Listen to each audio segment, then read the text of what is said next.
I'm back! And today we're making a chili that I will call Inspired by Brian Lagerstrom. I hope I'm saying his name correctly. He has a really good YouTube channel and Billy and I have been binging it lately. We've watched probably like 30 of Brian's videos at this point and we haven't made any of his food. And today, I guess that's still gonna be true. He has this amazing chili recipe. It looks so good. I mean, I call it amazing. I haven't tasted it yet, but it looks good. I was eating it with my eyes. I am missing some of the ingredients that he used. I tried to find them at the store. They didn't have them all. He also used these like really hot peppers. We've had them before. We've cooked with them before. They're very hot. At least if you're a wimp like me, they're very hot. If you're from like Nashville, Tennessee, you probably think they're like butter, but they're not. They're hot. I tried to find them. I was gonna like do a hint of spice in this. You know, I wanted to stay true to Brian's recipe as much as I could, although I'm using different meat. I wanted to try to stay mostly true to his recipe. We're not staying very true to this at all, but I didn't come up with this recipe. Everything I'm doing comes from Brian, so while I guess you can't say I'm making Brian's chili, that's why I would say I'm inspired by Brian's chili. So anyway, we gotta start by browning the meat. I'm using meatloaf mix. I don't know if that's something that they sell everywhere or if that's even a phrase that everybody knows, so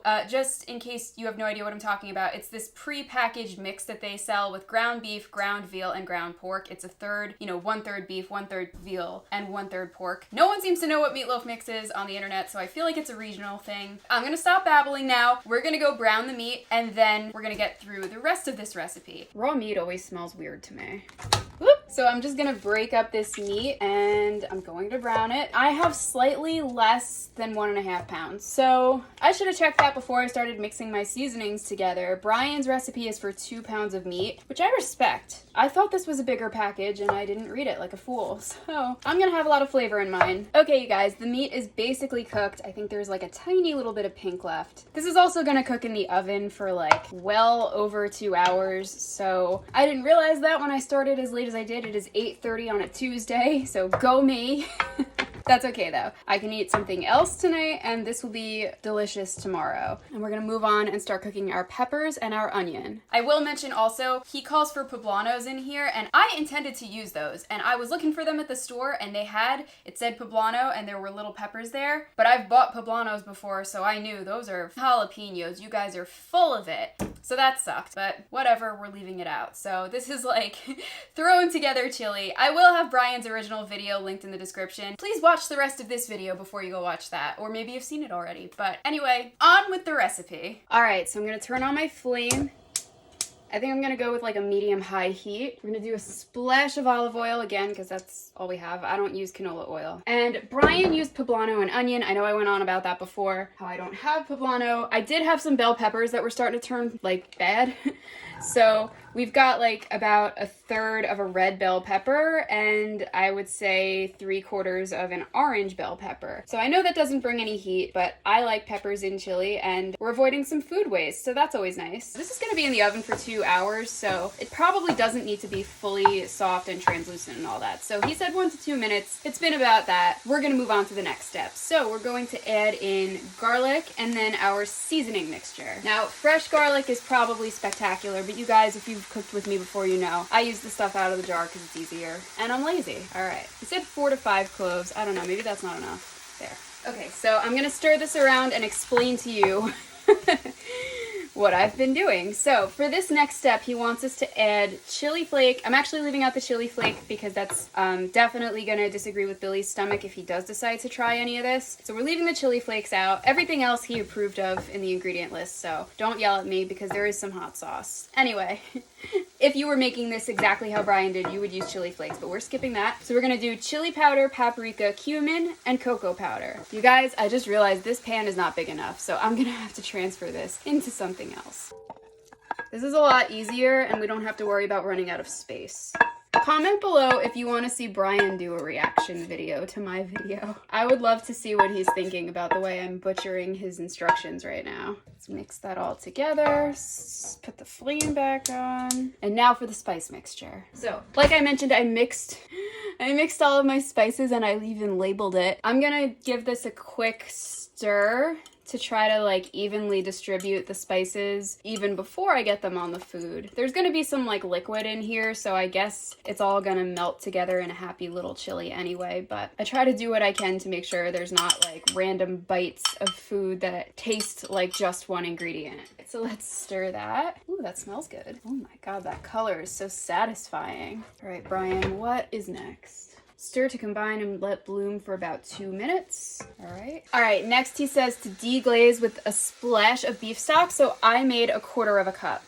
This smells so good, by the way. All right, now we want to add crushed tomato. And I just opened a can and it was super dented. And it like made a funny sound when I opened it. It sounded like air like pressure being released, like gas. And that freaked me out. And then it just smelled off to me, which I don't know if it really smelled off or if it was just me being worried about botulism. But I just decided, you know what? It's not worth it. That was the store brand's crushed tomato. So it was probably like $2 or something. I just decided to toss it and we opened another can. So stir that in. There's a lot left in this can. Do that. See, I would love to do my own canning, but botulism terrifies me, so I'm not ready yet. All right. And now we're gonna add some diced, oops. Shit, there's a lot of liquid still in these. Drained diced tomatoes. And don't tell Brian, but I'm using fire roasted diced tomatoes because I found them in the pantry and they're fucking good. Stir that in. This is starting to look so exciting already. All right, what's next, Brian? Let's see. We did that. So this is the step where you would add the meat, but we skipped ahead to that part. Oh, all right. So we want to stir to combine, and then we're going to put the lid on and throw this. Uh-oh, I didn't preheat my oven.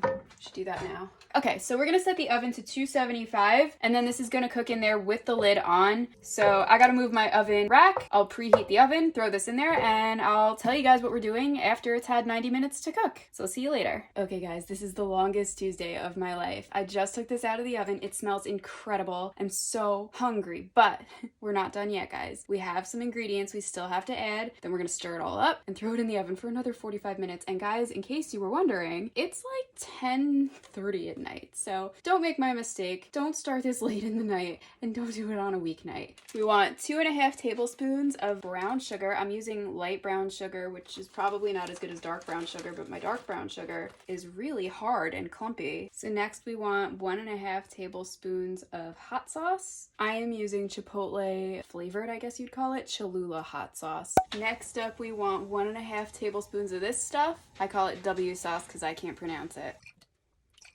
Okay, now it says to add 1/8 cup of apple cider vinegar, but I don't know how much that is, so I need to look it up. Okay, it's 2 tablespoons. And this is the vinegar I'm using. It has the mother. I gave it a good shake, by the way, so that the sediment, or the mother, gets mixed in.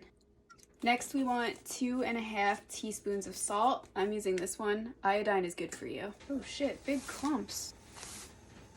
God, this is clumpy. Okay, so now we want to add the beans and the bean liquid, but he gives it to you in grams, and I don't know what that translates to. I'm also using canned beans, so I'm gonna look that up and I'll be right back. All right, this is an awkward angle. So I looked up the amount of grams. It works out to something like 4.4 fluid ounces, which is basically a little bit more than half a cup, because half a cup would be 4 ounces. So that's not very helpful to me. I'm going to, I'm really tired, sorry. I'm going to strain the beans and get the liquid in a measuring cup and add about 1/2 cup of the bean liquid from the can. And we're using 2 cans because Brian has a note in the recipe. So if you're not cooking the beans, you can use 2 cans. And I'm using pinto beans, so you will see that now. Okay, here's the first can. And here's the second can. And I'm really glad I took the time to look up the measurement for that bean liquid, because I was going to just add all the liquid from both cans because I'm tired. But then I realized this chili has taken me quite a long time to make, and it would be really stupid to skimp on the last step. Okay, so this is slightly more than 1/2 cup of bean juice. I'm going to give this all a good mixeroo because we got clumps of salt and clumps of sugar, and that's pretty gross. So mix this all up. Look at all that. Is that fond? I think they call that fond. Are you fond of the fond? I'll be here all week. See, I don't feel worried scraping it with this wooden tool. This is kind of like primitive looking, isn't it? I feel like our ancestors used cooking utensils that looked a lot like this. I'm gonna throw this in the oven. Nope, just kidding. He says to put this back in the oven uncovered. So So goodbye lid. And once again, I failed to read the instructions. So we want to raise the heat or the temperature of the oven, which I could have easily done while I was adding all those ingredients, but I forgot. So we want to raise the oven to 325 degrees. Once mine reaches that temperature, I'm gonna place this in there, and it's gonna cook for another 45 minutes. So I'll see you guys in 45 minutes. And yes, I am doing a taste test, even though it's like 11:30 at night by the time this is done. Okay guys, I just pulled this out of the oven. I'm keeping my voice down because it's late at night. It's 11:40. Oh my god, so embarrassing. This is very wet. I feel like Brian's wasn't this wet, but I followed his rules and it smells amazing and I can't wait to eat it. I'm gonna eat it over rice. Okay, so it is 11:58 at night. I have a very small bowl. Let me show you. Okay, so this is a tiny little serving of chili over rice. It looks like a lot on camera, but I promise you it's really not. So I'm gonna taste it and let you guys know what I think. I think it would be good with cheese, but it's late and I'm not gonna get that out. I'll try it that way tomorrow. So I've mixed it up. Wow, that's good. It has like kind of like a smoky flavor. I don't know why. And it has a smoky smell. It's like the herbs, or no, there's no herbs. The spices, I think, got a little smoky. Ooh, there's a little bit of a kick to it. I'm a fan. I thought it was going to be sweeter because of the brown sugar, and I was a little worried it was going to be too sweet, so I'm glad it's not. It's really not sweet at all. It took forever to make, but I really like it. I think it's really good. I can't wait to keep eating it. I'm sorry Billy can't have it. I wish he could. But I'm going to give this recipe an A-. No, I'm going to give it an A. It's good. I like it.